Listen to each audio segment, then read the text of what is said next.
What happens when two quirky, lovable, fat-tire motorcycles go head-to-head?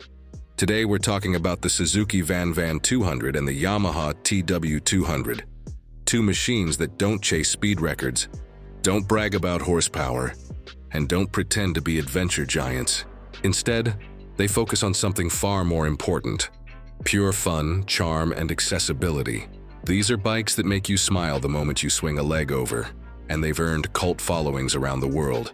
But when it comes to choosing between them, which one really deserves your garage? Stay tuned, because this battle of the fat tires comes with more surprises than you might think. Let's start with the Suzuki VanVan 200.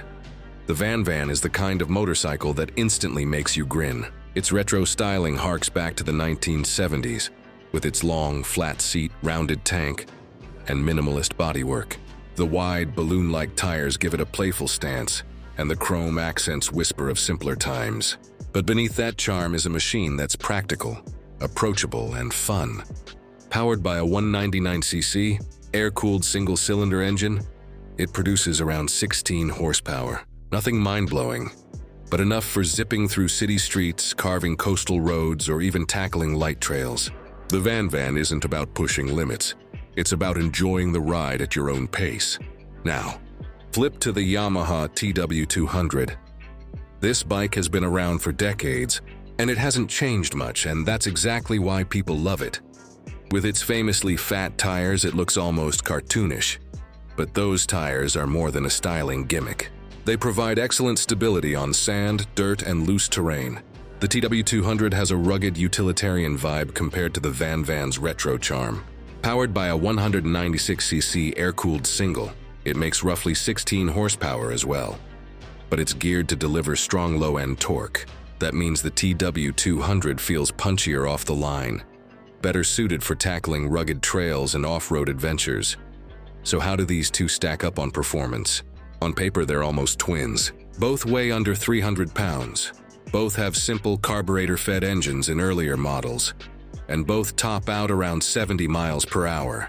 But in practice, they feel different. The VanVan 200 excels at relaxed, casual riding. Its long seat and upright ergonomics make it comfortable for cruising, and the engine has a smooth, easygoing character. The TW200, meanwhile, feels a bit more eager off-road.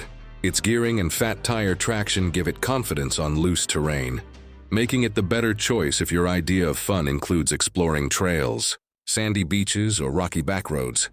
When it comes to comfort, the VanVan takes the lead. That seat isn't just long, it's plush. It feels like you're sitting on a couch compared to the firmer, utilitarian saddle of the TW200. On long rides, the VanVan is more forgiving, making it great for commuters or weekend riders who just want to cruise without worrying about sore backsides. The TW200, on the other hand, prioritizes function. The seat height is lower, which makes it accessible to new riders, but it's not as cushy. That said, the upright ergonomics and lightweight make both bikes confidence-inspiring, even for beginners. Design is another area where these two stand apart. The Suzuki VanVan 200 is retro through and through. It looks like it rolled out of a time capsule, with vintage-inspired paint schemes, chrome fenders, and that unmistakable old-school silhouette. Park it anywhere, and people are going to ask questions. It just has that classic charm. The Yamaha TW200, however, looks like a survival bike. It's bare bones, rugged, and almost toy-like with its oversized tires. Instead of retro flair, it screams utility. Riders who want a quirky but tough little machine often gravitate toward the TW200 for its personality. Practicality-wise, both bikes are simple, reliable, and cheap to run. Fuel economy hovers around 70 to 80 miles per gallon, and maintenance is as basic as it gets. These are the kinds of bikes you can wrench on yourself with a simple toolkit. Parts availability is generally better for the Yamaha, since it's still sold in many markets today, while the VanVan 200 has been discontinued in some regions. That could make the TW200 the more practical long-term choice for riders who want easy access to parts and support.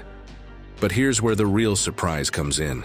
Despite their small engines and quirky looks, both bikes have devoted fan bases who customize them endlessly. Scrambler builds, cafe conversions, minimalist trackers. People love to take these simple platforms and turn them into unique personal machines. That means whichever one you choose, you're not just buying a motorcycle. You're buying a canvas for creativity.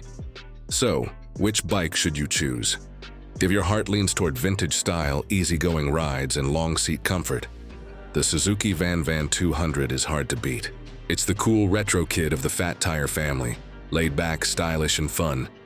On the other hand, if you want ruggedness, off-road ability, and a machine that's still supported in showrooms, the Yamaha TW200 is the way to go. It's the tougher sibling, quirky, practical, and ready for adventure wherever you point it. At the end of the day, the VanVan 200 and the TW200 aren't about horsepower, speed, or bragging rights. They're about enjoying the simple act of riding. They remind us that motorcycles don't need to be intimidating or high-tech to deliver joy. Sometimes all you need are two fat tires, a thumping little single, and an open road, or maybe a sandy trail, to put a smile on your face. So, what's your pick? The retro charm of Suzuki's VanVan 200, or the rugged quirkiness of Yamaha's TW200? Drop your thoughts in the comments. I'd love to hear which one speaks to you.